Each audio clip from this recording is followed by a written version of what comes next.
saya sudah sama-sama.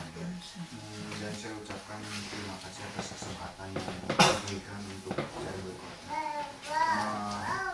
Saya memberikan fotokopi ini untuk belajar karena coba kalau kita lihat kan di kitab terakhir Perjanjian Lama, kitab Maleakhi itu tidak sesuai dengan kronologis. Nanti dipelajari di rumahnya karena saya hendak menunjukkan nanti ada berhubungan dengan kejatuhan Yerusalem. Kita masih tetap membahas mengenai Matius pasal 9 yang kemarin itu, tapi dengan perspektif Perjanjian Lama yang lebih dalam lagi. Kita lihat di Matius 9 pasal 1 kemarin. Matius 9 pasal 1, dan di situ kelihatannya pendek ya ayat itu, tapi setelah saya dalami kemarin, puji Tuhan, Tuhan memberikan kepada saya hikmat dan pengertian untuk mengerti mengenai itu. Ternyata Matius pasal 1 itu, dan yang kita itu kemarin kita perspektifnya dilihat dari yang waktu minggu lalu mengenai masalah sosiolinguistiknya, sosial stratanya dan sebagainya.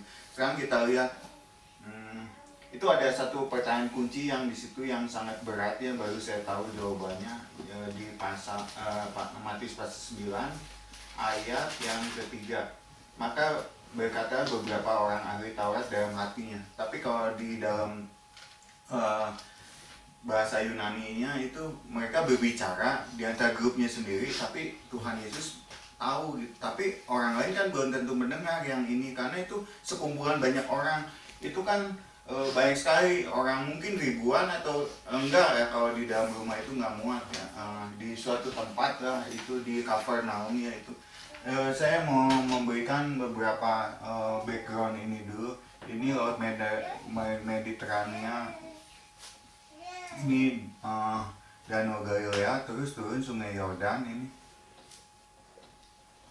Danau Galilea, ini Betsaida, ini Kapernaum. Kenapa saya nak supaya kita melihat ini Laut Mati. Di sini Yerusalem. Nah, nanti ini Betsaida, ini Kapernaum. Nah, di pasal 9 itu terjadi di Kapernaum. Ini sangat penting sekali baru saya itu, karena ini sangat penting sekali pengertian mengenai nanti kita lihat ya. Dan yang sangat suka itu dijawabnya di ayat 3. Maka berkata beberapa orang Taurat dalam hatinya, dia menghujat Allah. Kenapa ini dia ngomong begini? Ini paling suka di. Kenapa dia bilang orang ahli Taurat bilang menghujat ini? Mungkin saudara Nova sama Cila bulan itu kita baca dulu lah ya, mengulangi beberapa ayat. Sesudah itu naiklah Yesus ke dalam perahu, lalu menyeberang, kemudian sampailah ke kotanya sendiri yang di Kapernaum itu. Dia habis pasal 8 terakhir itu mengusir setan-setan. Maka dibawa oranglah kepadanya seorang lumpuh yang terbaring di tempat tidurnya. Ketika Tuhan Yesus melihat iman mereka, berkata ia kepada orang lumpuh itu, percayalah hai anakku, dosamu sudah diampuni. Ayat 3. Maka berkata beberapa orang ahli Taurat dalam hatinya. Ahli Taurat ini ada orang-orang yang menyalin kitab-kitab dalam Perjanjian Lama itu sebelum ada mesin cetak Gutenberg, itu mereka yang menyalin. Jadi kalau satu kata salah itu diulang lagi dan di awal lagi. Aduh, itu sungguh-sungguh. Jadi kalau punya satu misalnya kitab Yesaya atau itu sangat berat sekali dihitung. Katanya mereka hafal itu berapa kata, dan kayak SMS. Kalau kata SMS mah ada ininya, ada celahnya. Misal saya makan, di antara itu ada spasi. Kalau yang aslinya itu saya makan dirapetin itunya. Dan udah gitu pakai tulisan besar atau tulisan kecil, miniskul atau majuskul yang aslinya itu. Ada di papirus atau ada di dalam kulit-kulit binatang itu. Dan nah itulah jadi itulah yang mereka tulis. Itu baru sekretarisnya, penulis itu bukan sekretarisnya, yang menyalinkan perkataan dari nabi itu dituliskan, ya mereka itulah sebenarnya yang itu kode itu. Nah, mereka berkata ketika Tuhan Yesus melihat iman mereka, berkatalah ya kepada orang lumpuh itu, percayalah hai anakku, dosamu sudah diampuni. Kita baca seolah enteng aja ya kalau nggak ini, saya juga baru tahu kemarin. Maka berkatalah orang ahli Taurat dalam hatinya, ia menghujat Allah. Tapi Tuhan Yesus mengetahui pikiran mereka, lalu berkata, mengapa kamu memikirkan hal-hal yang jahat di dalam hatimu? Ayat 5, manakah lebih mudah mengatakan dosamu sudah diampuni, atau mengatakan bangunlah dan berjalanlah? Ayat 6, tapi supaya kamu tahu bahwa di dunia ini anak manusia berkuasa mengampuni dosa. Lalu berkatalah kepada orang lumpuh itu, bangunlah, angkatlah tempat tidur dan pulanglah ke rumahmu. Dan orang itu pun bangun lalu pulang. Maka ayat 8, orang banyak itu melihat hal itu takut, lalu memuliakan Allah yang telah memberikan kuasa sedemikian itu kepada manusia. Jadi kita lihat, kalau kita hendak menganalisa ini, kita juga mesti belajar mengenai hati manusia ya. Kalau kita mengenai hati manusia kita ngerti, kita akan mengerti juga ini. Karena Tuhan Yesus tuh selalu yang mengubah tuh hatinya gitu. Dia mengerti, kita mesti belajar mengenai hati manusia supaya kita juga mengerti mengenai kenapa dia bisa ngomong begitu tiba-tiba takut. Kita udah terangkan kemarin bahwa kejadian ini. Tapi kalau kita lebih perdalam lagi mengenai saya mungkin sekarang memberikan khotbahnya agak panjang, tapi itu sangat menarik, saudara-saudara. Karena apa? Kita bisa mengerti perjalanan dari kitab Kejadian. Saya mengulang lagi dari kitab Kejadian sampai nanti kitab Ibrani, itu perjalanannya panjang.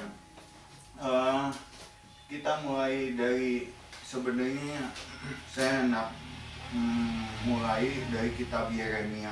Kenapa sangat penting sekali? Di kitab Yeremia itulah terjadi penyelewengan. Di situ kan udah ada di fotokopian itu, terakhir coba lihat ya. Di itu kitab Kejatuhan Yerusalem itu tahun 587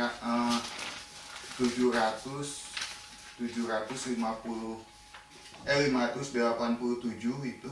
Ya kira-kira saya tulis itu ada tahun, saya tulis di situ ada tanggalnya, tapi saya pakai tulisan ini. Nah di situ sesudah itu kejatuhan Yerusalem, terus itu dibangun lagi oleh Nehemia dan Esra itu di halaman 717 yang paling terakhir di sini.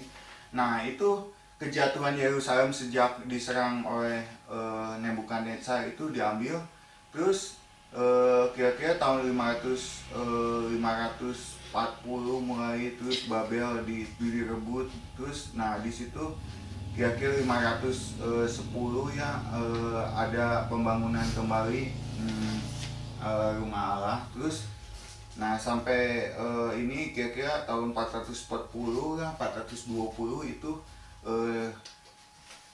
Nehemia dan Esra itu membangun kembali itu. Nah sesudah itu zaman Tuhan Yesus tahun 0, sesudah itu nggak ada di situ. Tahun 70 kejatuhan Yerusalem kedua kali. Nah sesudah itu, nah saya hendak menggambarkan itu. Tapi sebelum itu, jadi saudara nanti baca detailnya di sini karena terlalu lama, nggak cukup waktunya mengenai ini. Saya juga hendak menggambarkan beberapa mengenai penyembahan dan pengorbanan binatang. Itu sangat penting karena apa ya? Kelihatannya nggak ada hubungan itu, tapi kalau kita nggak mengerti mengenai itu, kita nggak mengerti mengenai ini juga. Jadi di situ ya. Kenapa saya lari ke Nabi Yeremia dulu? Karena di Nabi Yeremia mula-mula terjadi ini. Kita mulai mengenai penyembahan. Penyembahan itu sebenarnya ada di Yerusalem pusatnya waktu zaman Tuhan Yesus. Tapi kita lihat nanti pasal 9 ini sangat penting ya. Kita mulai dari perjalanan waktu 1. Mula-mula bumi diciptakan, sudah itu kitab Kejadian pasal 3 ya. Kitab Kejadian pasal 3. Waktu kejatuhan daripada penciptaan dan kejatuhan manusia pertama. Jadi manusia itu jatuh seperti makan buah pengetahuan baik dan jahat gitu. Di situ tuh kalau di komputer tuh udah dimasukin virusnya itu udah masuk ke dalam, susah dibersihin. Demikian juga kalau kita punya penyakit kanker, sama kelihatannya nggak kelihatan, saya merasa sehat, HIV sehat, tapi di dalam itu ada penyakitnya, itu ada virusnya itu. Dan virus itu kalau punya nanti terus turun menurun, itu semua makanya manusia berdosa itu. Dan itu nanti kita lihat bahwa disitulah nanti kita lihat bahwa kenapa pasal 9 ini sangat penting. Kita mulai di Yeremia pasal 7, kita lihat mengenai masalah bait Allah. Mulai dari pasal 3. Saya ini panjang sekali ya, karena untuk mengerti background ini kejatuhan Yerusalem yang ada di situ itu tadi itu udah dilihat oleh Nabi Yeremia. Nabi Yeremia itu sangat penting karena kenapa? Nabi Daniel juga nanti ngelihatnya ke depan-depan. Makanya kalau kita melihat urutan-urutan di sini ya, itu kan ada tulisan Nabi Daniel itu agak belakangnya lihatnya. Tapi lihat nanti dia udah itu waktu pasal itu kan ada tuh nabi-nabi terakhir itu Nabi Daniel, dia melihat nanti kalau baca di Daniel, dia akan melihat 70 tahun kemudian ke berapa. Nah itu nge-refer ke sini. Nah ini kalau kita mau belajar kronologisnya, kalau kita nggak ini bingung gitu. Nah, tapi saya nggak akan cerita mengenai ke Nabi Daniel dulu, nanti baca sendiri di Nabi Daniel. Kita mengenai Yeremia pasal 7 ini, ayat 3. Beginilah firman Tuhan semesta alam, Allah Israel, perbaikilah tingkah lakumu dan perbuatanmu, maka aku mau diam bersama-sama di tempat ini.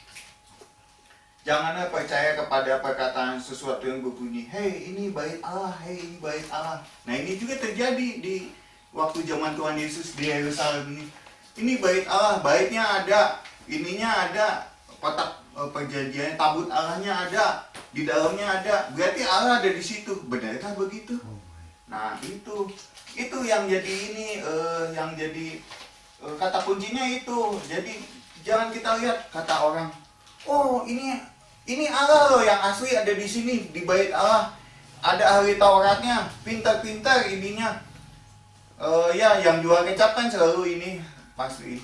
Di situ ada Allah.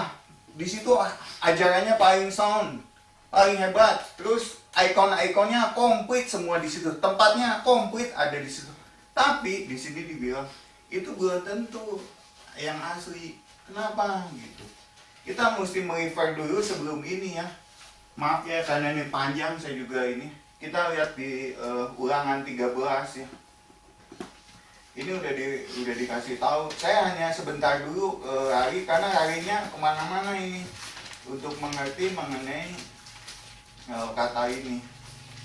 Ulangan 13 mengenai nabi palsu. Ini dipelajari nanti di rumah ya mengenai nabi palsu ya.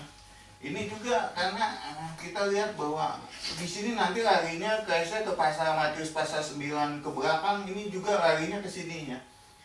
Apabila Ulangan 13 ayat 1, apabila di tengah-tengah kamu muncul seorang nabi atau seorang pemimpi seperti Nabi Daniel gitu, dan dia memberitakan kepadamu suatu tanda atau mujizat, dan apabila atau mujizat yang dikatakan kepadamu ini terjadi, dan dia membujuk, jadi itu yang disebut makanya seperti nanti di akhir zaman ada orang yang seperti aku, kata Tuhan Yesus datang katanya. Itu lihat dulu, jangan mujizatnya langsung percaya, langsung diikuti, dia bujuk kata bawahnya. Apabila membujuk, mari kita mengikuti Allah lain yang tidak kau kenal dan mari kita berbakti kepadanya. Berarti apa? Dia bisa melakukan seperti kalau di depan Nabi Musa dengan Firaun itu ada penyihir-penyihir juga menciptakan ular-ular dan sebagainya. Jangan langsung percaya, kita mesti checking lagi, konfirmasi di bawahnya. Maka jangan engkau mendengarkan perkataan nabi atau pemimpi itu, sebab Yahweh Allah Elohim mencoba kamu untuk mengetahui apakah kamu sungguh-sungguh mengasihi Allahmu dengan segenap hatimu dan dengan segenap jiwamu. Yahweh Elohim harus kamu ikuti. Kamu harus takut akan Dia. Kamu harus berpegang pada perintah-perintahnya. Suaranya harus kamu dengarkan. Kepadanya harus kamu berbakti dan berpaut. Nabi atau pemimpin itu harus dihukum mati karena ia telah mengajak murtad terhadap Allah yang telah membawa kamu keluar dari tanah Mesir dan yang menebus engkau dari rumah perbudakan dengan maksud untuk menyesatkan engkau dari jalan yang diperintahkan Allahmu kepadamu untuk dijalani. Dengan demikian kamu harus hapuskan yang jatuh dari tengah-tengahmu. Jadi mesti ada dua konfirmasi bahwa dia sebagai nabi. Satu, bisa dia mujizat, tapi satu lagi apa? Alkitabnya. Makanya dibilang kalau kita lihat mujizat, jangan langsung wah ini benar, pastilah ini.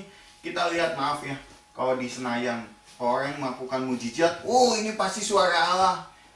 Demikian juga waktu di bait Allah, kalau ini Allah loh, ini Allah yang asli, ini yang lain nggak ini. Nah, jangan percaya dulu langsung hal seperti itu. Kita checking point yang satu apa? Apakah di situ ada firman Tuhannya benar nggak? Itu yang ini. Jadi ada dua. Nah demikian juga saya kasih contoh ya. Kita balik lagi ke Matius 9 mengenai jumbai baju. Itu kalau kita hendak mengetahui mengenai jumbai baju Tuhan Yesus ya, di situ dibilang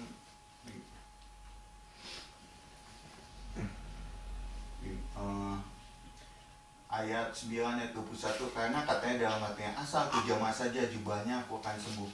Maksudnya kalau kita lihat ya di dalam sini itu, di dalam jumbai-jumbai itu ada firman-firman Tuhan. Nanti kalau kita mau baca detailnya itu apa saja ayat-ayatnya, nanti kita lihat di baju-baju, mungkin sudah jadi nanti bisa itu.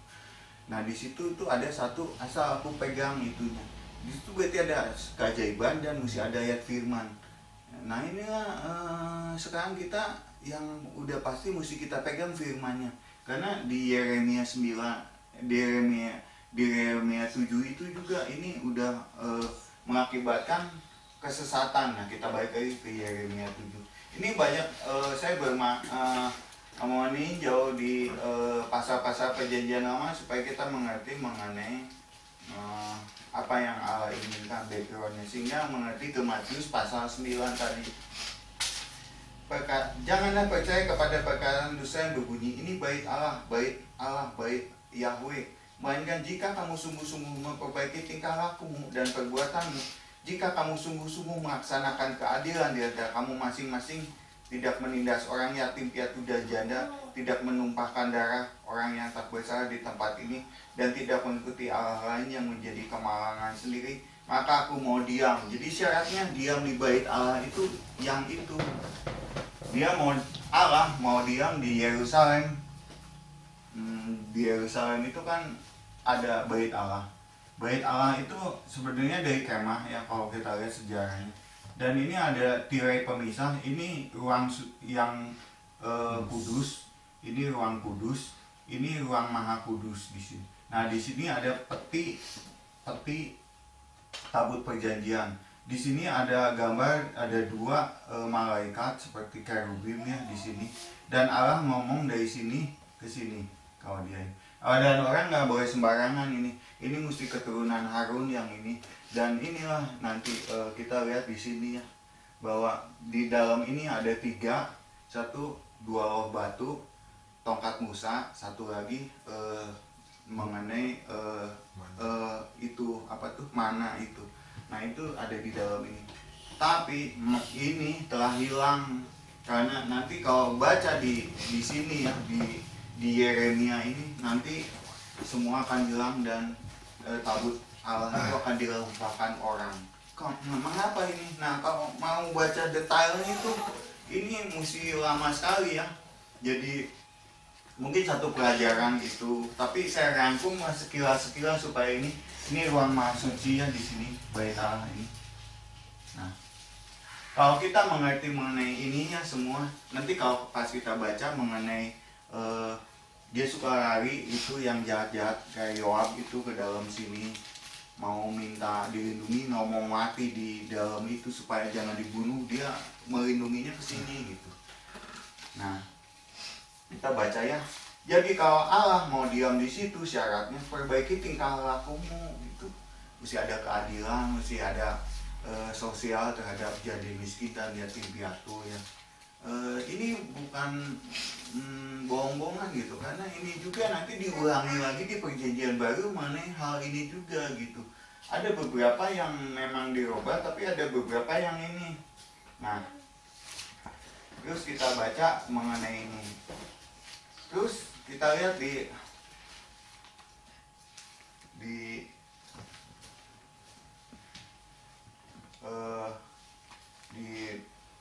Yeremia 6 ya. Yeremia 6 pasal ayat mulai dari 12 ya. Ini yang diceritakan mengenai tadi Yeremia 7, sekarang Yeremia 6. Mulai dari ayat 12 nanti baca ini. Jadi Yeremia itu tidak kronologis itu ayat-ayatnya gitu. Saya juga baru tahu gitu di itu. Dan ayat pasal 11 itu dalam bahasa Aram. Ini aneh juga gitu. Sesudah pembuangan, rumah-rumah mereka akan beralih kepada orang lain bersama ladang-ladang dan istri-istri mereka. Bukan ladangnya beralih karena nggak taat. Bahkan istri-istrinya juga diambil itu ama. Bayangkan istri aja bisa diambil orang. Aduh sungguh gimana ya, sangat menyesalkan menurut saya. Sesungguhnya aku mengacungkan tanganku melawan penduduk ini, demikian Tuhan. Ayat 13, sesungguhnya dari yang kecil dari sampai yang besar di antara mereka semuanya mengejar untung, baik nabi, imam maupun segala tipu daya. Jadi di sini untuk mengerti mengenai tadi yang tadi pasal 7 Yeremia ini, nah inilah yang jadi masalahnya. Itu gaya hidup dan tingkah laku itu ada sebab dan akibat itu. Kenapa Yerusalem bisa jadi sunyi? Karena apa? Karena tingkah lakunya itu dihukum, karena nabi-nabinya semua kayak begitu.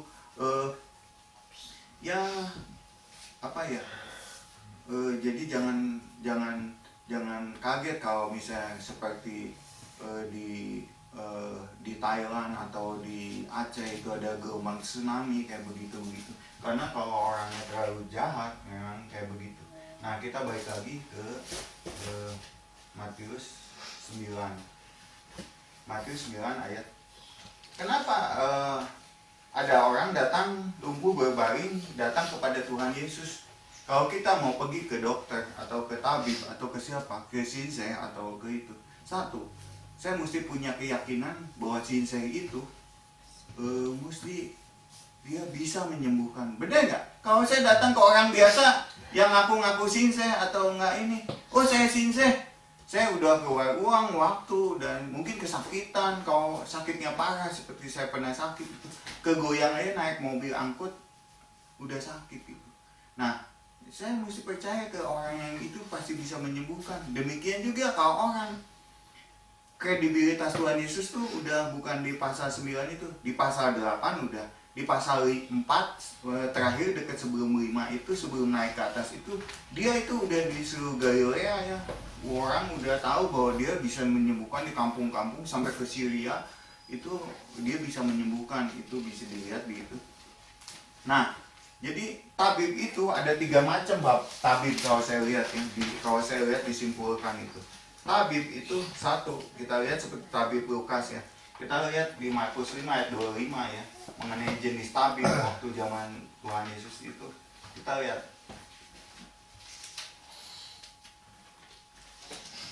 Ada seorang perempuan yang sudah tua, 12 tahun namanya menderita pendarahan.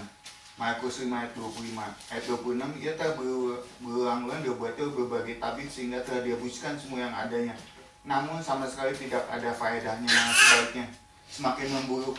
Uangnya bangkrut karena ini. Sekarang juga kalau kita sakit kanker seperti Koko John yang itu udah menghabiskan banyak sekali uang itu. 1 hari kalau kena kanker obatnya kalau beli yang di yang Metro Trade Center yang di itu 1 hari 1 juta itu, bayangkan itu ya. Kira-kira gimana orang 12 tahun itu, dia sebenarnya kaya sekali orangnya itu, dia udah coba kesana kesini, kenapa yang nggak sembuh? Nah itu yang disebut saya tadi yang itu pertama, itu virus yang buah makan pengetahuan yang baik dan benar itu saya udah datang ke tukang yang bisa nyembuh. Saya kan mau datang ke itu untuk bisa menyembuhkan saya punya penyakit apa? Yaitu dosa itu. Dosa kemana-mana saya udah datang nggak sembuh-sembuh gitu. Udah uangnya habis ini. Nah datang ke Tuhan Yesus, asal dia pegang itu jumbaynya. Apa itu? Dia percaya itu, dia mesti datang kepada Tuhan Yesus baru dia bisa ini. Kalau orang mau datang minta kesembuhan tapi dianya keras hati nggak mau datang, itu orang Farisi juga apakah sehat gitu? Orang ahli Taurat sehat? Dia nggak sehat, dia juga sama kena HIV, sama penyakit di dalam ada virus-virus. Tapi dia merasa dirinya saya nggak kelihatan sakit gitu. Nah dia merasa dirinya oke-oke aja lah, ngapain saya datang. Nah ini makanya kenapa dia nggak sembuh? Kenapa? Dia nggak punya mau dirinya merasa sakit gitu. Nah itu yang menyebabkan dia nggak sembuh dari penyakitnya walaupun dia ikut bersama-sama di depan itu. Nah yang kedua kita lihat di Markus 12 ayat 26 mengenai jenis yang kedua itu. Kalau sekarang mah disebutnya dukun lah kayak begitu. Markus 12 ayat 26.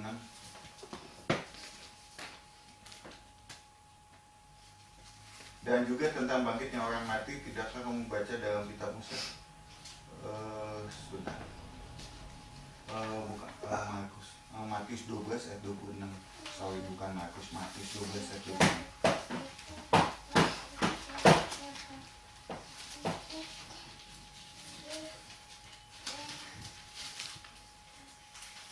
Ini mengenai Beelzebul dan Beelzebub. Demikian juga kalau iblis mengusir iblis, ia pun terbagi-bagi dan melawan dirinya, bagaimana kerajaan dapat bertahan. Jadi jika aku mengusir setan dengan kuasa Beelzebul, dengan kuasa siapakah pengikut-pengikutmu mengusirnya? Sebab itulah mereka yang akan menjadi hakimmu. Tapi jika aku mengusir setan dengan kuasa Roh Allah, maka sungguhnya kerajaan Allah sudah datang kepadamu. Disangkanya Allah itu, Tuhan Yesus itu datang menyembuhkan dengan kuasa dukun-dukun itu yang punya kuasa itu. Makanya dia bilang, aku mengusir setan, aku menyembuhkan itu dengan kuasa apa?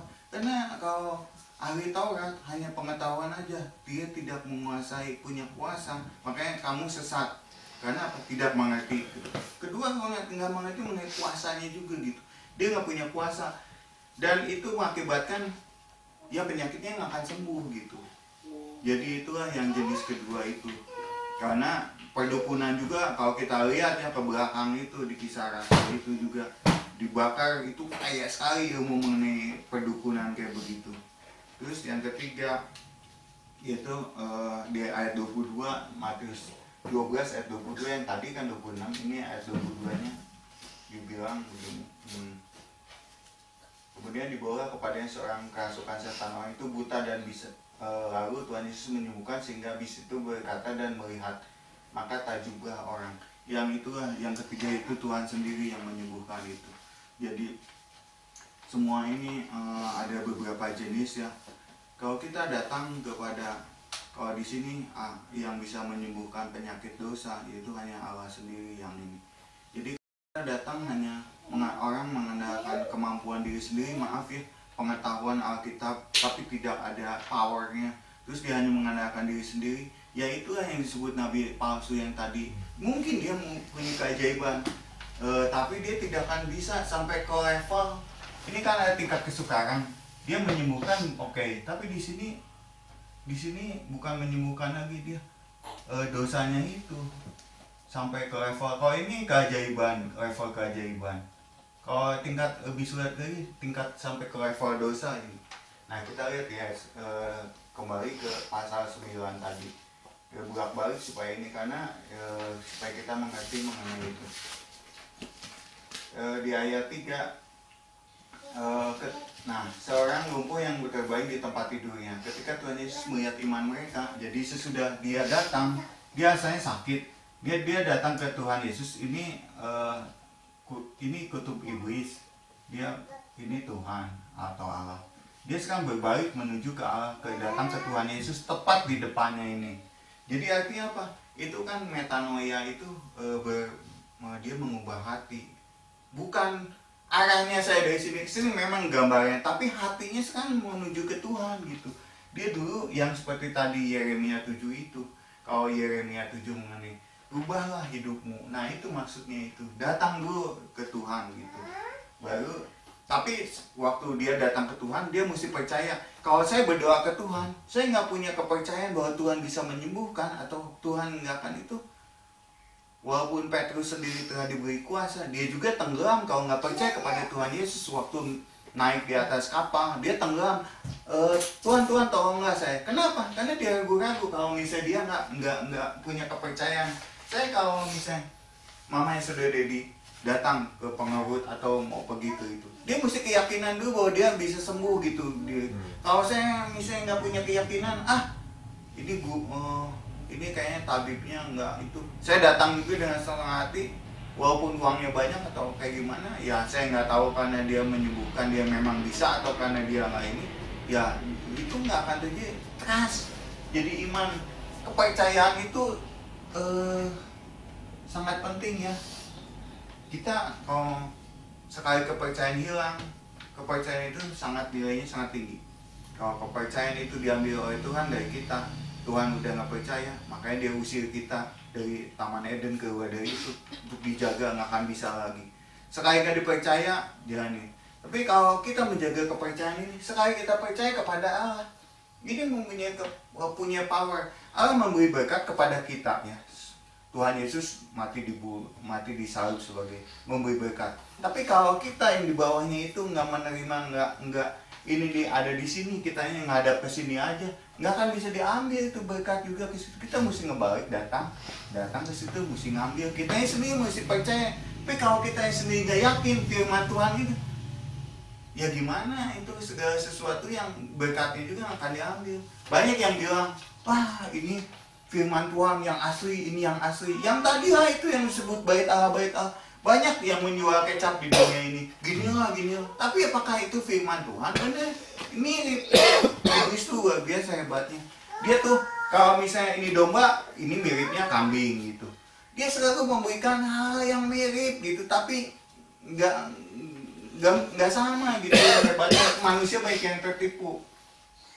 Nah, di bawahnya lagi sesudah dia lihat iman, kepercayaan itu, berkata kepada lumpa itu, percaya anakku, dosamu sudah diampuni. Itu suatu kata-kata penting. Nah, sebelum kita mengerti ayat itu, kita mesti mengerti banyak mengenai tata cara pengampunan dosa. Itu pengorbanan itu, kita kalau mesti mengerti itu, kita lihat bahwa orang Israel mesti datang 1 tahun 3 kali kita lihat dari Keluaran 21 mengenai tata cara yang di rumah pengorbanan mengenai binatang itu. Kita mesti belajar banyak mengenai perjanjian lama dulu. Kalau 1 tahun mereka mesti datang 3 kali ke Keluaran 23. Ini kita mau nggak mau mesti belajar mengenai background ini, karena kalau nggak itu ayatnya pendek. Tapi kalau itu mesti banyak dulu didukung oleh ayat-ayat perjanjian lama sehingga kita mengerti mengenai apa yang dikatakan itu. Ayat 17 di situ dibilang 3 kali setahun semua orang yang laki-laki harus menghadap ke hadirat Tuhan Allahmu. Ini udah dihitungkan. Ya tentu nggak bawa ini aja seperti di Yerusalem pasal 2 itu, mereka kan juga mesti bawa uang mau itu. Kenapa? Nah itulah kita lihat di situ di ayat selanjutnya. Kalau kita berdosa ya, dosa itu banyak sekali ya sejak kita manusia masuk ke dalam bumi, diusir dari Taman Eden itu ya. Kita lihat kalau kita misalnya kena penyakit kusta atau menyentuh mayat orang mati, peraturannya banyak sekali itu. Kita maaf ya kalau wanita ada misalnya haid atau itu udah apa ya disebutnya udah najis gitu. Maaf ya, ini saya bukan ini dan laki-laki juga kalau ada lelehan dia mimpi atau kayak gimana gitu. Nah itu juga udah dari najis, itu nanti bisa dipelajari di itu. Nah untuk sementara kita lihat di yang sedikit-sedikit ya, kalau orang berdosa itu, semua orang berdosa. Di Imamat 10 kita lihat mengenai contoh pembawaan mengenai hewan-hewan daripada banyak sekali ayatnya itu bisa dipelajari. Ayat 19 ya saya ngambil titik poinnya aja yang beberapa, tapi itu kalau untuk mengerti mengenai peraturan perjanjian lama itu lalu berkatalah Harun kepada Musa, memang benar pada hari ini mereka telah mempersembahkan korban penghapus dosa dan korban bakaran dan kehadapan Allah, tapi hal seperti tadilah yang kualami. Di bawahnya juga gimana darah korban tuh jenis binatang yang mana itu, ada yang kaya yang miskin. Kalau yang miskin cuman bawa 2 burung tekukur atau 2 burung merpati kayak gitu, bawa domba gitu, terus bawa jenis-jenisnya itu ada yang disebut ada yang disebut apa ya, sapi kayak gitu, sapi merah dan sebagainya. Nah ini mengenai ini, tapi sebenarnya kalau kita teliti lagi mengenai ini, nanti kita ke situ. Sebelum itu kita lihat satu ayat lagi, Imamat 12 ayat 6 sampai 8 juga mengenai hal-hal tersebut. Jadi kita lihat agar kita mengerti mengenai background mengenai hal itu. 12 ayat 6 sampai 8 sudah banyak sekali ayatnya di sini ya, beberapa pasal. Dia sudah genap hari-hari pentahirannya, maka untuk laki-laki atau anak perempuan harusnya dibawa seekor domba yang sebilang berumur setahun sebagai korban bakaran, dan seekor burung merpati atau burung tekukur sebagai korban penghapus dosa, yaitu ke pintu perkemahan Tuhan dengan menyerahkan kepada imam.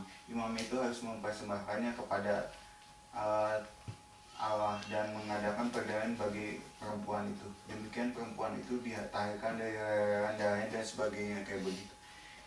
Ini kalau kita melihat hal ini adalah mengenai korban penghapus dosa. Jadi kalau kita berdosa gitu, kita mesti membawa binatang-binatang yang tadi itu banyak sekali ke hadapan Allah. Jadi di sini kan ada 3 tahap ya. 1, waktu sesudah keluar dari tanah Mesir itu Allah memberikan contoh, dia mesti mendirikan tenda.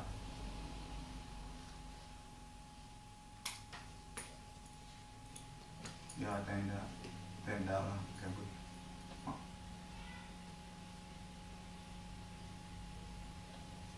Nah yang sebelum bangunan ini jadi bait Allah, saya tenda. Sudah itu hakim zaman di Silo. Kenapa penting sekali di sini? Sesudah di Silo, Salomo mendirikan bait Allah ya.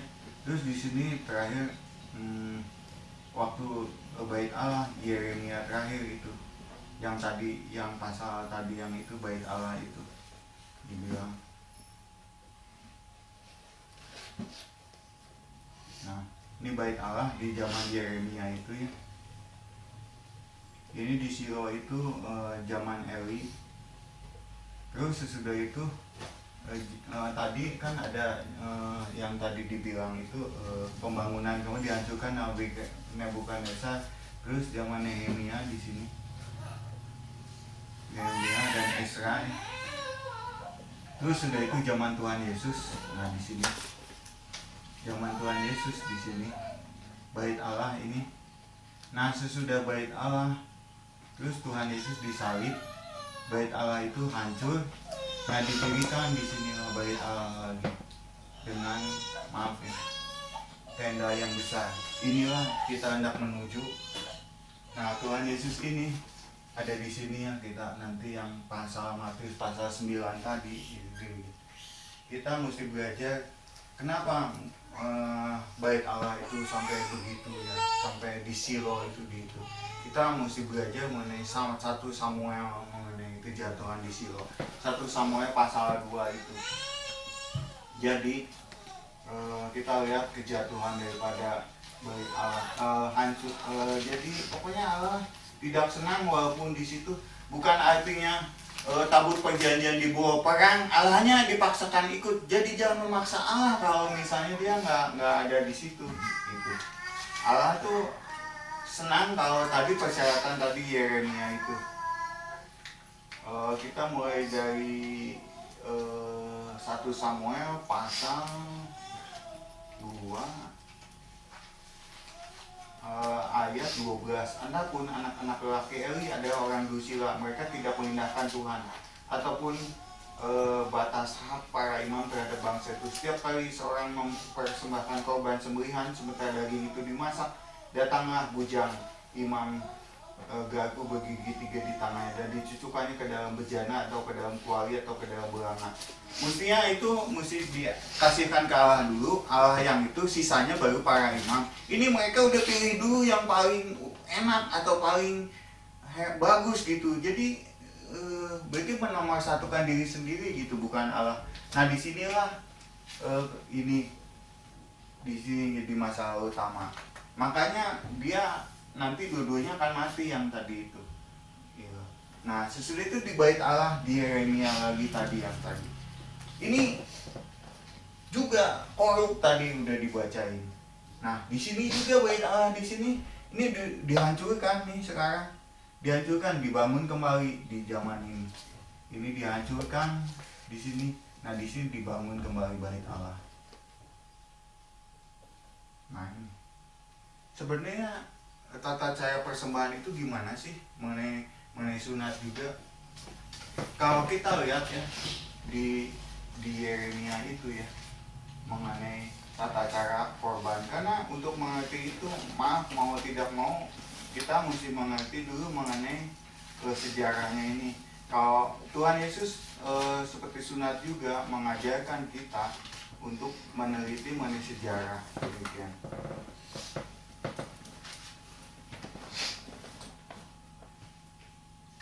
Kita lihat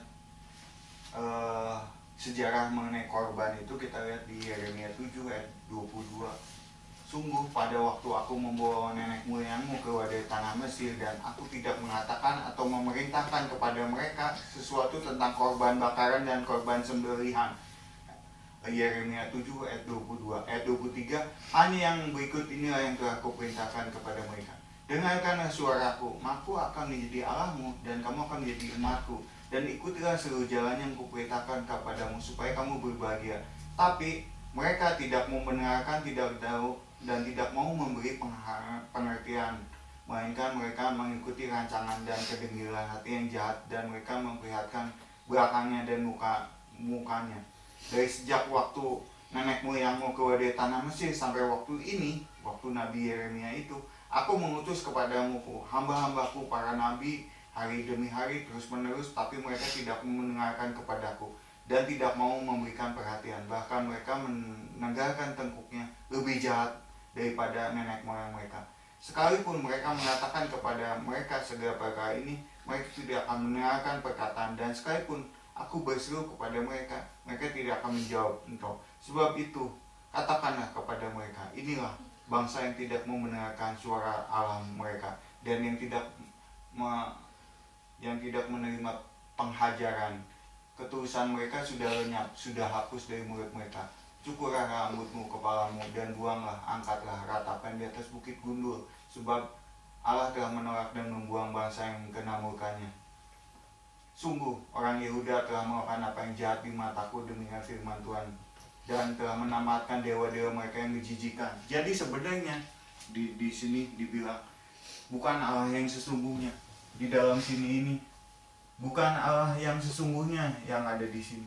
Ini yang adalah siapa? Yang disembah mereka sebenarnya dewa-dewa itu. Jadi kalau lihat bait Allah jangan lihat gedungnya. Wah itu bait Allah.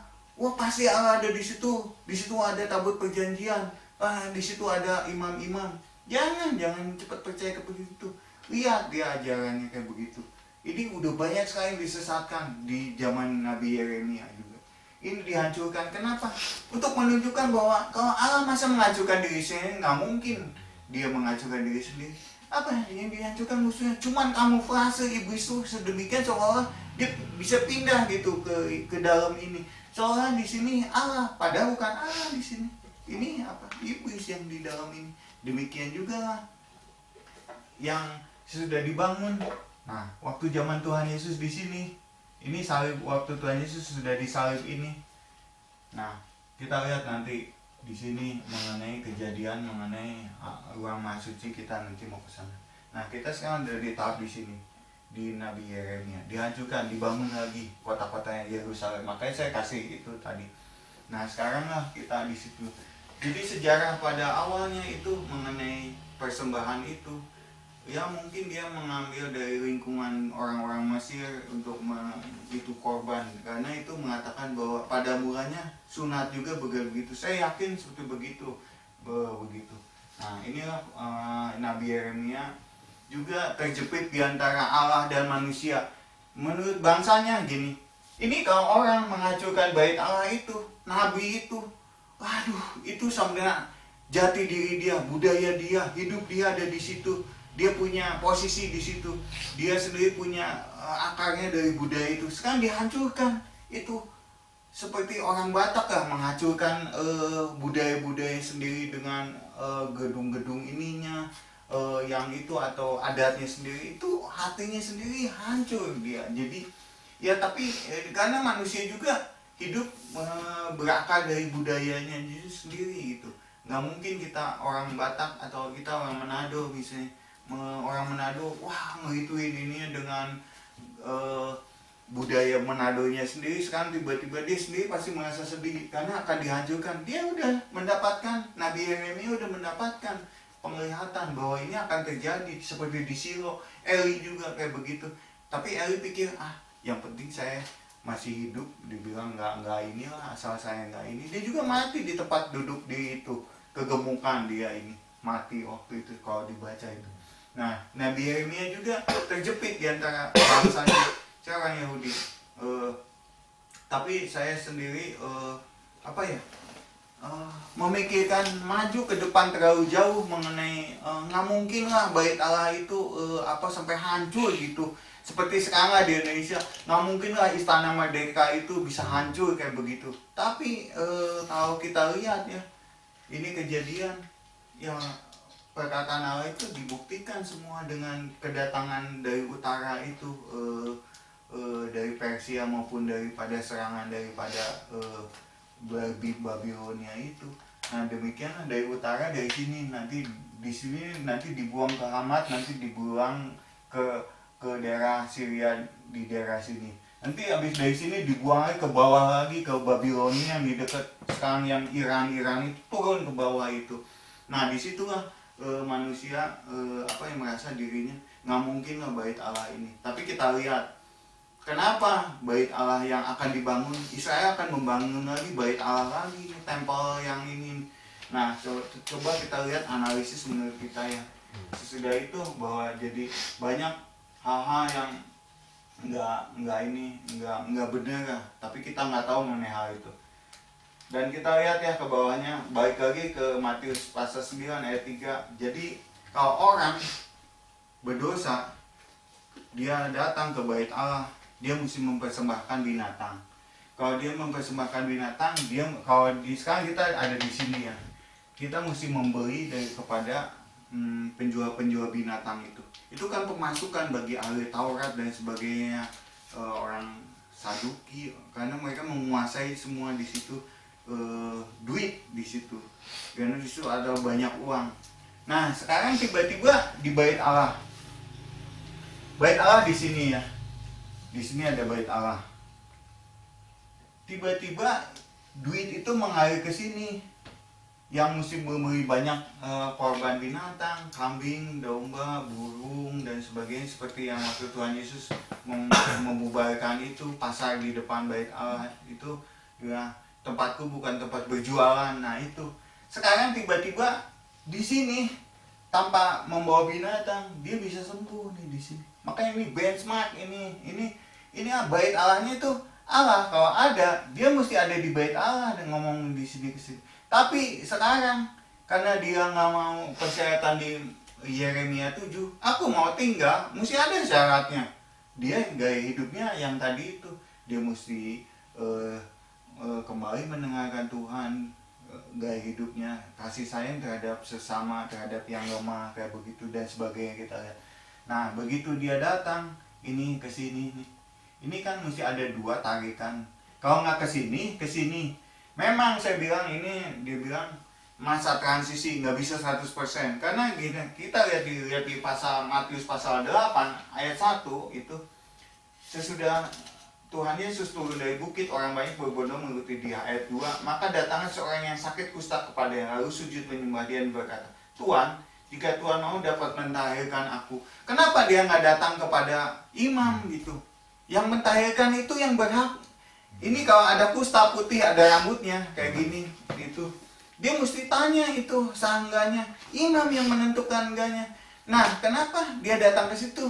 Kan yang mesti bisa menyembuhkan imamnya. Imam ini udah sembuh gitu. Ini. Nah, tiba-tiba ke Tuhan Yesus. Nah, ini orang bukan sembarangan. Ini orang pasti dia udah punya kekuatan di dalam pikiran dia bahwa imam itu bohong-bohongan. Ini yang aslinya. Kalau nggak ke sini ada dua pilihannya. Mau ke bait Allah yang di Yerusalem atau tempat Tuhan Yesus yang di sini. Di sini namanya udah terkenal di daerah sekitar Dekapolis, Sidon ke sini, daerah sini. Nah, orang dari sini datang ke sini. Jadi sekarang pusat agama itu adanya bait Allah, adanya ini atau ada imam-imam di sini. Dan bagaimana ini? Kenapa dia datang ke sini bukan di sini, masalah pengorbanan ini? Nah, inilah yang menjadi, kalau kita udah mengerti mengenai di depan, mengenai bilangan tadi imamat gitu, kita akan mengerti ayat ini pendek. Tapi untuk mengerti ke situ dibutuhkan banyak sekali pengertian. Nah, disinilah makanya di pasal 8 penyakit kusta itu nggak sembarangan gitu. Jika Tuhan mau, Tuhan dapat mentahirkan aku. Lalu Tuhan Yesus mengulurkan tangannya menjamah orang dan berkata, aku mau jadikan kau tahir seperti gue juga tahir orang itu daripada kustanya. Lalu Tuhan Yesus berkata kepada, ingatlah, jangan kau memberitakan hal ini kepada siapapun, tapi pergilah, perlihatkan dirimu kepada imam dan persembahkan persembahan yang diperintahkan Musa kepadamu sebagai bukti bagi mereka. Dia mesti beri lagi itu binatang-binatang. Jadi ini walaupun Tuhan Yesus di pasal 8 udah itu kan bahwa titik sentral daripada dosa di sini untuk penyembuhan bukan di sini lagi, tapi udah mulai geser ke sini. Matius pasal 82. Untuk mengkonfirmasi dia sembuhannya, orang ini mesti berangkat dari sini ke di sini mempersembahkan korban. Dia balik lagi, tentu wah saya udah sembuh. Nah, sekarang di pasal 9, nah sesudah dia datang ke Gadara, daerah sini ya. Daerah sini Gerasa Gadara. Nah, di pasal 9 lah dia pasal 8 ayat terakhir dia menyembuhkan orang yang masuk ke babi itu, yang legion itu. Nah, sudah pasal 9, itulah yang terjadi pasal 9 ayat 1. Nah, inilah yang disebut. Makanya sudah itu baru kita mengerti di bawahnya lagi. Ahli penyalin kitab itu bilang, baru ngomong gini katanya. Pasal 9 ayat 3. Maka berkata beberapa orang dari Taurat di antara mereka, ia menghujat Allah. Kenapa ngomong ini? Itu udah mengerti masalahnya. Kalau dia kecapnya nomor 1, kalau dia nggak bilang dia begitu, tentu orang mesti pergi ke dia, mesti menyembuhkan daripada dosanya itu. Tapi di sini Allah udah keluar dari di sini, udah masuk ke Tuhan Yesus di sini yang menentukan sembuh dosanya. Enggak, ini siapa? Sekarang bisa 1 tahun 3 kali dia mesti datang, atau dia kalau dia berdosa ya mesti dia di daerah ini dia mesti bawa korban binatang itu. Nah, sekarang masalahnya dia udah nggak usah itu lagi. Nah, sekarang Tuhan Yesus yang menentukan, berarti benchmark ini jadi suatu tanda 9 ayat 1 itu bahwa yang menentukan Allah itu bukan bait Allahnya itu udah dibuktikan di Yeremia juga polanya. Itu ada di dalam di Kafarnaum ini di itu. Jadi apa? Orang dosa itu bukan jangan lihat kalau sekarang aplikasinya apa? Jangan lihat gedungnya, jangan lihat ininya. Oh, imamnya bajunya ini kayak begitu.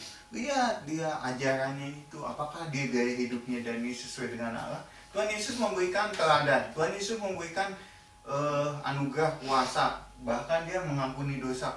Gak ada di seluruh pasal coba di perjanjian lama. Siapa yang bisa menghapus dosanya. Coba cari, ada nggak? Nggak ada itu. Hanya mulai di Matius pasal 9 ayat 1 inilah baru ini. Jadi apa? Ini merupakan suatu goncangan yang kalau gempa bumi mah bukan skala 2, skala 3, itu mah udah skala 8, 9 seperti kemarin itu. Sendi-sendi bait Allah ini bergoyang. Karena apa? Ini udah ditentukan bukan dari sini lagi. Saya datang ke sini bawa korban binatang terus minta ampun dosa, apa yang dosa telah saya lakukan. Enggak, tapi langsung datang ke sini. Artinya apa? Ini udah kehilangan fungsinya, tapi nggak secara drastis. Langsung ini Tuhan juga masih memerlukan ini untuk ini. Nah, di situ baru kita mengerti kenapa motifnya. Makanya dibilang jahat sekali kamu. Udah tahu di depan itu Allah yang ngomong. Nah, makanya dibilang tadi kan pasal mana yang di bawahnya kita lihat ya. Ayat 4, tapi Tuhan Yesus mengetahui pikiran mereka, lalu berkata ayat 4, mengapa kamu memikirkan yang jahat di dalam hatimu? Yang jahat itu apa? Mereka tuh sebenarnya pengen di sini sebagai kecap nomor 1, sebagai pemimpin jangan dihilangkan fungsinya. Dapur asapnya masih di sini. Kalau mereka di sini semua mengaku dosa disembuhkan, siapa yang mau datang ke Yerusalem lagi gitu? Nah itu yang jadi dia mau uang banyak, mau greedy, itu udah bukan keserakahan, itu bukan dari zaman mereka aja, di zaman Yeremia juga tadi bilang udah banyak sekali gitu. Siapa juga di zaman di Silo juga nih di sini udah dihancurkan mengenai itu. Jadi waktu perang di sini bilang tabut Allah aku bawa, dia pasti menang. Kalau tabutnya datang pasti semua bangsa kalah. Buktinya apa? Kalah di situ. Jadi kalau kita juga jangan memaksakan Tuhan tuh sekehendak kita, jadi Tuhan ditarik-tarik sesuai keinginan kita gitu. Padahal kita yang nggak benar gitu. Wah, cobalah kita meneliti dulu. Jangan Allah itu sebagai ditarik kayak kita sebagai ini, seenaknya dibawa ke sana ke sini, ke sana ke sini. Kita yang ngikuti dulu ya, bukan. Jadi kalau kita yang narik dia, artinya apa? Kita jadi Allah. Allah yang jadi manusia yang ditarik sesuai alat kita punya alat gitu. Nah inilah yang ini. Nah yang jahat itu mereka itu kalau sampai mereka nanti Allah yang menentukan di sini. Siapa yang menghujat itu? Sebenarnya mereka yang menghujat Allah. Yang Allah tuh di depan mereka Allah sendiri. Kalau bukan Allah memang menghujat. Tapi kalau dibuktikan di depannya itu yang ada di depan mereka Allah, dia yang menghujat Allah. Benar nggak? Gitu. Nah kita lihat di ayat selanjutnya. Manakah lebih mudah mengatakan dosamu sudah diampuni atau mengatakan bangunlah dan berjalanlah? Kita udah lihat tadi di kitab Deuteronomi, kitab Ulangan 13 tadi bahwa nabi bisa asli, bisa palsu. Kalau dia palsu, dia lihat, dia bisa menyembuhkan, bisa. Tapi lihat lagi, konfirmasi lagi, ayatnya sama nggak? Ini sesuai, makanya kalau dia pegang jumlahi sesuai dengan firman Tuhan ya, sesuai dengan Tuhan Yesus sama. Kalau dia nggak sama, makanya itu lebih mudah di sini. Dibilang Ulangan 13 ini bisa dilakukan nabi palsu juga. Jadi lebih mudah. Tapi kalau udah soal dosa ini hanya Allah, putusan Allah yang di jagat alam ini menentukan dosa itu bisa disembuhkan atau dibersihkan atau enggaknya itu hanya Allah. Nah, jadi ini sangat penting sekali mengenai Matius 9 itu, karena itulah yang mengguncangkan sendi-sendi mengenai Yerusalem. Terus bangunlah, angkatlah tempat tidurmu dan pulanglah ke rumahmu, dan orang itu pun bangun lalu pulang. Maka orang banyak yang melihat itu takutlah. Takut kenapa? Di depannya ini Allah, benar. Karena kalau Allah yang Bapa di surga nggak menyetujui Tuhan Yesus melakukan itu, tentu akan dilawan keajaiban itu untuk mengkonfirmasi bahwa di depan itu bukan Allah, pasti Allah. Seperti jangan sembarangan ngomong Allah Bapa enggak gitu. Kita lihat ada beberapa yang mati karena ini. Misalnya satu mengenai Herodes bilang akulah seperti Allah, langsung dia ditampar. Jadi Allah itu mendengarkan, emangnya Allah itu budak nggak dengar itu. Terus siapa lagi yang ini mengenai Raja Nebukadnezar sendiri bilang akulah yang ini yang paling hebat bukan daripada Allah, langsung dia diitukan juga jadi makan rumput di situ. Ya, jadi jangan salah bahwa Tuhan Yesus ngomong begitu, dosa diampuni, Bapa di sana pasti mendengar mana itu. Kalau dia nggak itu, pasti nggak akan dikonfirmasi dan disetujui oleh Bapa di surga, sehingga keajaiban itu nggak akan timbul. Itu bukan penyakitnya. Kalau penyakitnya gampang diituin karena dibilang ini makanya gampang gitu. Tapi Allah yang Allah Bapa yang menentukan bahwa kalau kita ngomong seenaknya, saya juga maaf ya, saya bukan ini. Saya waktu kaki saya patah, saya paling hebat di dunia waktu naik motor, langsung tabrakan. Saya sendiri mengalami, kenapa bukannya saya ngituin, tapi saya udah lihat beberapa itu. Oh benar bahwa apa yang kita omongkan itu akan kedengaran di surga kalau nggak ini. Jadi kita ngomong jangan sembarangan kalau nggak ini. Ini berapa puluh tahun, 30 tahun saya patah kaki gini hanya karena ngomong gitu. Sampai sekarang sakit, kalau dari WC duduk berdiri itu sakit sekali. Itulah harga yang harus dibayar oleh saya gitu. Kalau hanya ngomong gitu aja, lebih baik saya nggak ngomong kalau gitu, main-main daripada kayak begitu. Bukan main-main tapi serius. Nah, sesudah ini saya nak mencerita mengenai penyaliban Tuhan Yesus dari ruang Maha Suci untuk mengkonfirmasi itu. Kita lihat ke Matius 27 untuk mengerti terakhir penyaliban. Matius 28 itu di Matius 27 ayat 51. Matius 27 ayat 51. Dan lihatlah tabir bait Allah terbelah dua atau sampai ke bawah dan terjadi gempa bumi. Banyak gempa bumi waktu itu di Yerusalem. Nanti di pasal 20 Matius 28 ayat 1 sudah itu menjelang pada hari pertama pada minggu itu pergilah Maria Magdalena dan Miriam yang lain menengok kubur. Maka terjadi gempa bumi juga yang hebat sebab seorang malaikat Tuhan turun dari langit. Dari situ begitu Tuhan Yesus disalib di sini, ini perubahannya bahwa bait Allah itu sekarang udah robek ini, udah di sini udah keluar dia dari, udah ininya baik tabirnya udah hilang. Apa itu? Untuk mengkonfirmasi di sini ada masa transisi, tapi sudah disalib ini udah nggak berfungsi lagi sekarang. Kenapa nggak berfungsi? Kita lihat di ayat-ayat selanjutnya, yaitu kita lihat di Ibrani 9 ayat 11 dan Ibrani 8 ayat 1 dan 2. Kita lihat. Ini implikasinya sangat luar biasa sekali mengenai hal itu.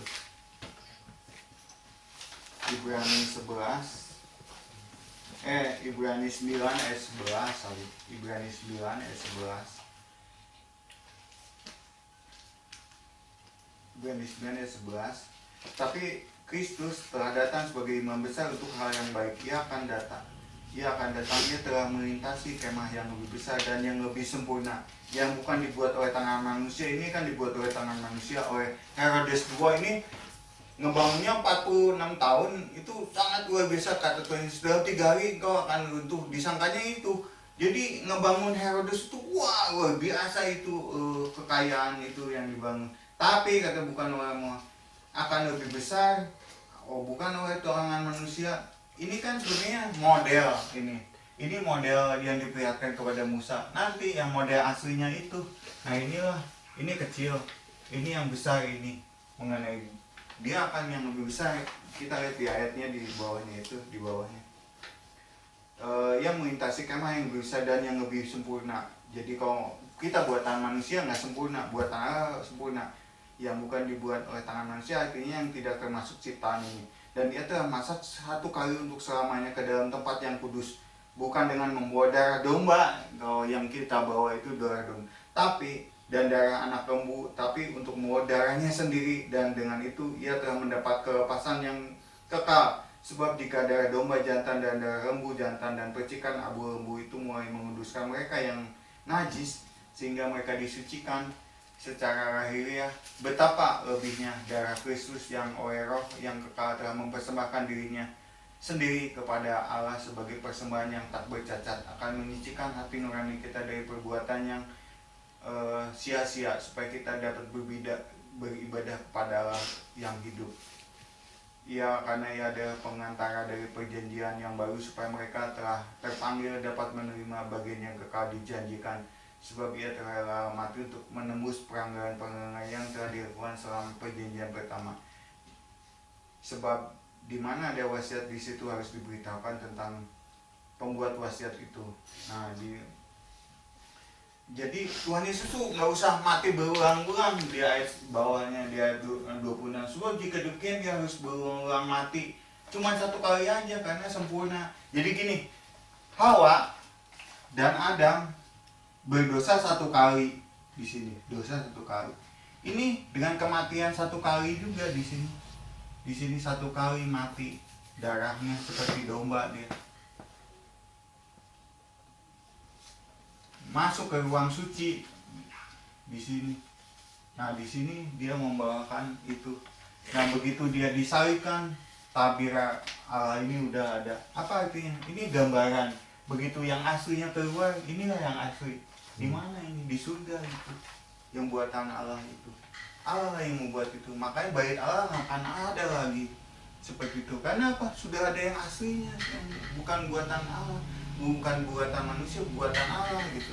Kita lihat di ayat sebelumnya, yaitu di Ibrani 8 ayat 1 dan 2.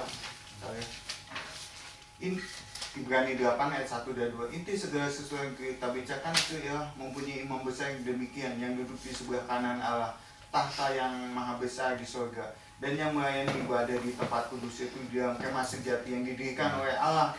Ini kan di mana itu posisinya? Di sebelah kanan Allah di surga itu. Yang itu. Jadi saya bacakan komplitnya dulu ya. Dan bukan oleh manusia, sebab setiap imam besar ditetapkan untuk mempersembahkan korban dan persembahan, dan karena itu Yesus belum mempunyai sesuatu untuk dipersembahkan. Sekiranya ia di bumi, ia sama sekali tidak akan menjadi imam, karena di sini telah ada orang yang mempersembahkan persembahan menurut hukum Taurat yang tadi itu, yang banyak korupnya itu. Pelayanan mereka adalah gambaran dan bayangan apa yang ada di surga, sama seperti yang diberitahukan kepada Musa ketika ia hendak mendirikan kemah. Ingatlah demikian firman-Nya, bahwa engkau membuat semuanya itu menurut contoh yang telah ditunjukkan kepadamu di atas gunung itu.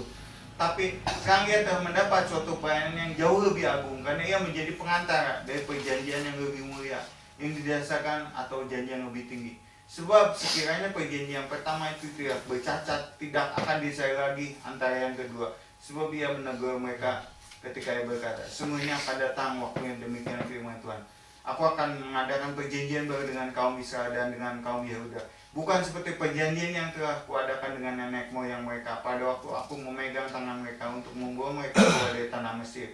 Sebab mereka tidak setia kepada perjanjianku, dan aku menolak mereka, demikian firman Tuhan. Maka inilah perjanjian kuadakan dengan kaum Israel yang kedua ini. Sesudah waktu demikian firman Allah, aku akan menulis hukumku ke dalam akal budi mereka dan menuliskan di dalam hati mereka. Maka aku akan menjadi Allah mereka dan mereka menjadi umatku. Dan mereka tidak akan mengajar lagi sesama warganya atau sesama saudara dengan mengatakan, kenal Allah, sebab mereka semua besar kecil akan mengenal aku. Sebab aku akan menaruh belas kasihan terhadap kesalahan mereka dan tidak mengingat dosa-dosa mereka. Karena itu ia berkata tentang perjanjian yang baru. Jadi bait Allah ini sekarang bukan yang ini, bukan ada lagi di Yerusalem. Ini sudah menjadi, ini hanya bayangan, tapi yang ada itu sekarang itu udah ada di dalam ini. Makanya bait Allah ada di dalam. Jangan sembarangan kita di sini ini, karena Allah begitu dibaptis itu manusia itu mempunyai kalau kita baca di kitab-kitab belakang ya, di kitab Roma dan sebagainya, itu bait Allah itu ada di dalam tubuh kita, dan itu ruang itu disebut tabut perjanjian. Ada Allah bicara, ada itu Roh Kudus di dalam kita. Inilah yang saya bilang, kenapa sidang jemaat Kristus tidak mempercayai ini Allah di dalam ini. Dia pikir dia jadi Allah itu kemana? Di dalam ini kalau nggak ada lagi, iblis akan masuk lagi ke dalam kita dan mengacak-ngacak tubuh kita sehingga kotor lagi. Karena udah sekali dibersihin, kalau kita nggak ini, itu kita bukan melawan sebagai Amerika perang di Afghanistan itu, kita melawannya dengan kuasa-kuasa roh gitu, roh yang gelap gitu. Jadi kita jangan lihat itu gereja Pantai Costa atau gereja Bethel mereka berdoa kayak gitu. Tapi kita mesti lihat belajar mengenai konsep ini. Jadi kalau kita melihat bahwa bait Allah itu sekarang bukannya dibuat dari batu itu, tapi ditulis di dalam hati kita itu. Kalau kita nggak belajar firman, bukan artinya saya nggak belajar langsung itu juga gitu, karena kita jadi jangan terlalu digeneralisasi ini semua belajar kayak ilmu pengetahuan kalau ini terus itu enggak semua, karena di 1 Petrus terakhir juga bilang aku suka mempelajari kata-kata Paulus itu. Enggak semua, dia ada Roh Kudus ada dia. Tapi dia juga waktu dikasih penglihatan di Kisah Rasul 10 mengenai interpretasi kenapa Allah memberikan binatang-binatang yang disembah Allah. Saya tidak bisa Tuhan memotong ini karena ini najis gitu. Yang ngasih siapa? Najis itu manusia atau Allah sendiri ngomong makan ya makan. Jadi kita jangan lihat kalau ada Roh Kudus juga mesti belajar, karena Rasul Petrus juga mesti belajar, dia memikirkan apa nih maksudnya ini juga demikian kita mesti pelajari. Jadi yang di situ saya nak tambahkan beberapa pasal mengenai penggunaan ini kan mengenai ini. Jadi saya lihat ada beberapa hukum yang utama di dalam ini, kita lihat. Saya hendak mempraktekkan sekarang mengenai hukum yang utama di Matius 22 ayat 37 sampai 40. Saya mengaplikasikan sekarang kita mempunyai beberapa konsep yang mesti kita pakai di dalam hal mengenai mencintai Allah dan sesama. Kita lihat dengan Matius 9 juga kita lihat ayat mulai 36. Guru hukum manakah yang terutama di dalam hukum Taurat? Jawab Tuhan Yesus kepada, kasihlah Allahmu dengan segenap hatimu dan segenap jiwamu dan segenap akal budimu. Itu hukum yang terutama dan yang pertama. Dan hukum yang kedua yang sama sekali ialah kasihlah sesamamu seperti dirimu sendiri. Pada kedua hukumlah tergantung pada seluruh hukum Taurat dan kitab para nabi. Jadi di sini ada dua hukum, yaitu satu kasih. Yang menurut prioritas itu prioritasnya apa? Kasih terhadap Allah dulu. Dengan segenap hati dan jiwa. Kita sebagai istri, jemaat sebagai istri Tuhan Yesus, kalau istri yang utama kualitasnya bukan dilihat kecantikannya apa, tapi kualitas inilah yang tadi yang pertama, dia bisa memberikan nyawanya untuk itu. Makanya kalau kita mengerti mengenai ini, kita lihat praktek di dalam zaman abad pertama daripada sesudah kematian Tuhan Yesus, banyak martir-martir berani mati karena apa? Dia mesti mengasihi jiwanya, berani memberikan jiwanya demi Allah. Terus kasihlah sesamamu diri sendiri. Kita lihat di sini. Di sini kita lihat Allah, lihat di depannya ada orang berdosa ya. Saya hendak mengajarkan praktek mengenai ini karena sesuatu yang dilihat, yang pertama Allah selalu melihat iman. Dia percaya nggak dulu? Itu selalu dilihat. Bukannya apa? Dibilang, makanya di Matius pasal 9 ayat 3 dilihat imannya yang dilihat dulu. Sesuatu iman, dia percaya nggak? Ada percaya terhadap Allah. Kalau dia nggak percaya terhadap Allah, walaupun Allah sendiri mempunyai kuasa gitu, tapi waktu Petrus sendiri di depan menyeberang ke sini, dia ragu-ragu, tenggelam juga. Artinya apa? Kuasa Allah ada, tapi ada syaratnya juga. Dia mesti percaya. Jadi kalau kita juga percaya, mau disembayangin, kita sendiri nggak percaya, dia sendiri nggak percaya, ya gimana gitu. Sering hal yang terjadi ini juga. Memang ada kasus di sini. Saya yang tidak percaya, Tuhan ajarkanlah saya percaya gitu. Itu ada yang gitu. Tapi dia juga pengen gitu, cuma nggak tahu caranya gimana. Nah, yang kedua mengenai kasihlah sesamamu. Allah melihat di sini ada orang sakit. Tentu dia sayang. Allah itu punya anak, kita manusia semua anaknya Allah, anak Allah. Karena memang kita ciptaan. Kalau kita lihat di Matius 1, itu genealogi dengan Lukas pasal 3, Lukas pasal 2 ya. Itu genealogi bahwa Adam itu anak Allah gitu. Jadi kalau kita cerai, kawin, ini saya kembali gitu. Kalau saya kawin dengan si A, terus saya cerai, si A itu anak siapa?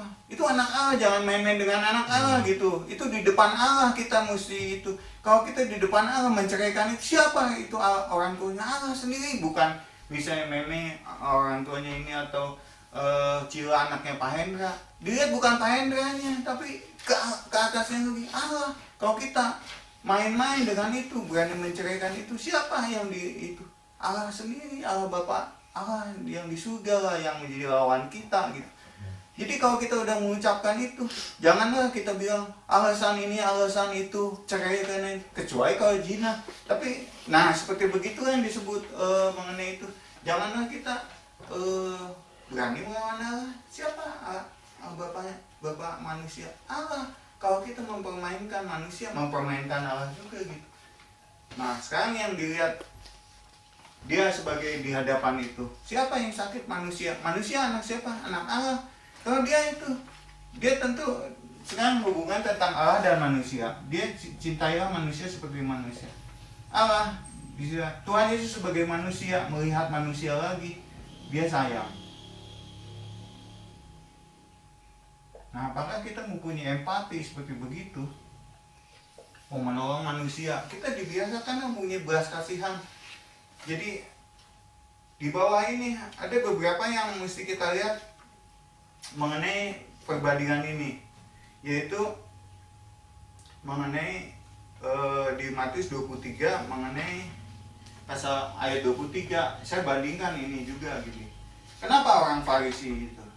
Kita bandingkan juga kasihlah sesama, kasihlah sesama. Kita lihat baca di Matius 23 ayat 23. Celaka kamu hai ahli Taurat dan orang Farisi. Hei kamu, ini keras sekali perkataan Tuhan Yesus. Sebagai Allah bicara demikian. Hei kamu orang munafik, Matius 23 ayat 23. Sebab persepuluhan dan adas, manis dan jintan kamu bayar. Tapi yang terpenting dalam hukum Taurat kamu abaikan, yaitu keadilan, belas kasihan dan kesetiaan. Jadi di sini dibandingkan dengan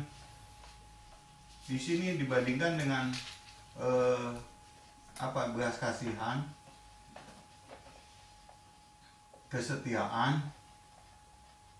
kesetiaan dulu ya, belas kasihan, terus belas kasihan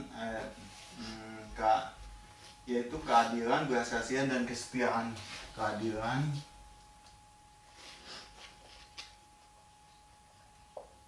terus kedua belas kasihan, terus kesetiaan.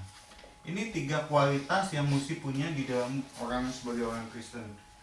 1 keadilan, 2 belas kasihan dan kesetiaan. Jadi kita kalau lihat sesama itu hubungan, dilihat di ayatnya di bawah juga gini. Dan sekian yang harus dilakukan dan janji lebih. Hei kamu pemimpin buta, nyamuk kamu tapiskan dari dalam minuman, tapi unta yang di dalamnya kamu telan.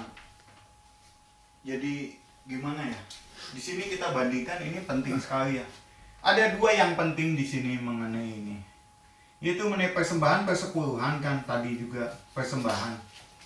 Bukan artinya ada 2 perbandingan tuh, ada 2 kategorinya. 1, lawan miskin dan kaya, setan dan Tuhan gitu. Ada 2. Tapi di sini ini penting. Ini semua penting.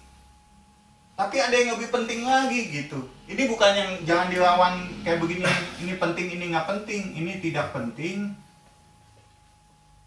Ini penting. Bukan perbandingan. Ini penting. Persembahan penting. Persepuluhan itu. Tapi di sini ada yang lebih penting. Ini yang lebih penting. Bukan ini nggak dilakukan, ini dilakukan juga nggak ini. Tapi ini dilakukan. Tapi ini yang lebih lagi gitu. Nah inilah yang maksudnya ini. Jadi perbandingannya bukan lawan, tapi ini berjenjang seperti ini yang tadi ini. Ini lebih gampang, tapi ini lebih suka gitu ada ininya. Nah kenapa itu kita checklist seperti itu ke yang tadi. Tuhan Yesus dia selalu melihat kalau manusia itu, apakah kita juga sebagai orang Kristen punya belas kasihan ya terhadap orang yang lain. Nah ini, apakah keadilan? Dia bilang gini, menghujat Allah. Kita lihat, kalau keluarga dia sendiri sakit, dia jangan disembuhkan di depan Allah, baru dia adil. Tapi kalau keluarga dia sendiri pengen disembuhkan, tapi orang lain nggak boleh, itu namanya nggak adil kan. Saya kalau melakukan ini mesti dilakukan juga terhadap B. Kalau saya melakukan A, ini juga dilakukan terhadap A. Tapi kita lihat coba apa ya, di sini dilihat mengenai pasal 12, Matius pasal 12 tentang keadilannya. Kita lihat binatang ya, di ayat 9, Matius 12 ayat 9. Setelah pagi dari sana Tuhan Yesus masuk ke rumah ibadat mereka. Di situ ada orang yang mati sebelah tangannya. Mereka bertanya kepadanya, Matius 12 ayat 10. Bolehkah menyembuhkan orang dari Sabat? Maksud mereka yang supaya mereka dapat mensalahkan Tuhan Yesus. Tapi Yesus berkata kepada mereka, ini kehidupan saya mereka. Jika seorang di antara kamu punya seekor domba dan domba itu jatuh ke dalam lubang pada hari Sabat, tidakkah ia akan menangkapnya dan mengeluarkannya? Bukankah manusia lebih berharga daripada domba? Karena ia boleh berbuat baik pada hari Sabat. Lalu Tuhan Yesus uraikannya sebagai domba masuk boleh dia mesti dihitungkan hari Sabat. Tapi orang sakit di situ dia kalau mati pun mati aja, nggak usah gitu. Apa artinya? Artinya bahwa kalau kita lihat domba itu aset uang. Di depan manusia yang namanya itu kalau orang miskin kayak gitu yang sakit-sakit gitu, nggak ada harganya. Manusia dihargai berapa kalau celaka? Paling 3 juta. Tapi coba sama Allah, satu jagat raya ini sama manusia satu itu penting mana? Menurut Tuhan penting manusia dibanding jagat raya ini hilang, dia lebih sayang dia sama ini. Tapi titik pandang manusia itu, kalau orang lain, sebodoh mati dulu apa? Kalau binatang dia, yang domba itu domba berapa? 900.000, 1,5 juta. Itu lebih berharga. Nah itu titik pandang manusia. Makanya Tuhan Yesus marah di sini. Itu mesti adil. Kalau dia bisa ngomong begitu, kenapa kamu yang domba harganya murah aja? Domba itu bukan orang kaya yang mengitukan domba kalau baca di itu. Orang kaya itu bawanya sapi yang gede kayak begitu. Nah kalau domba aja disembuhkan boleh ya, dibawa diambil gitu. Kalau orang mati di depannya mau mati kayak sebodoh, hari ini juga biarin aja. Artinya apa? Ini juga sama, dia nggak adil gitu. Di sini. Nah ini, dia nggak punya keadilan, dia nggak punya belas kasihan, dia nggak ada nilai kesetiaan dia. Gimana terhadap Tuhan? Kalau dia ini seperti Ayub, kesetiaan faith, dia sakit, Ayub, tapi dia tetap setia, percaya kepada Tuhan apa yang dihitungkan. Nah itu 3 ini juga dengan ini ada hubungannya, itu hubungan Allah dengan manusia, hubungan manusia dengan manusia, hubungan Allah dan manusia selalu 3 begitu. Allah, manusia, manusia. Bagaimana ini terhadap ini, bagaimana ini terhadap ini gitu. Nah ini semua hukum itu kalau kita selalu tes. Karena ini ada konklusi itu kalau kita disimpulkan seluruh pasal di dalam perjanjian lama itu mengakarnya ke sini dan ini. Sok aja dilihat ada ayat lagi. Kasih 1 Korintus 13. Itu udah masuk di dalam sini gitu. Dan itu kalau kita mengerti, kita mesti mempraktekkan apa yang menjadi kasih itu. Jadi apakah kita punya belas kasihan? Kalau kita nggak punya belas kasihan, sama dengan kita orang Farisi juga gitu. Ahli Taurat, kita nggak punya keadilan. Di dalam keluarga keadilan itu mana keluarga yang nggak adil? Ada itu. Yakub keluarganya lihat, dia adil nggak ayahnya itu? Nggak adil itu. Mamanya sayang sama Yakub, papanya sayang sama Esau.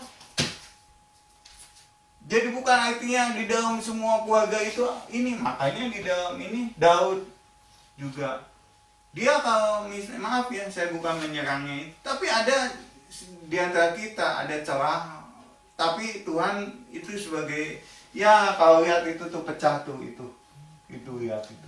Nah seperti itulah kita, nggak sempurna tapi ada ininya gitu, ada pecah-pecahnya gitu. Itulah manusia. Tapi kalau Tuhan Yesus sempurna itu, makanya dia bisa menyelamatkan kita, menyelamatkan dengan ini. Makanya sesudah bait Allah ini kita ini, dia udah bayang-bayang udah nggak gitu diciptakan ini, sudah di surga itu sudah ada ini kita sampai ke sana kan, itu demikian maksudnya. Jadi perjalanan ini Matius 9 itu tersangkut uang, tersangkut kebiasaan dan segala macam itu, antara pertarungan dengan, nah itu maksud saya sebagai benchmark. Jadi perpindahan penyembahan itu udah mulai digeser di Matius pasal 9 ayat 1 itu, 23 sampai 10 itu mulailah di situ ini. Demikianlah, semoga kita bisa mempelajari firman Tuhan dan mempraktekannya, hukum-hukum Allah yang utama. Terima kasih, selamat siang.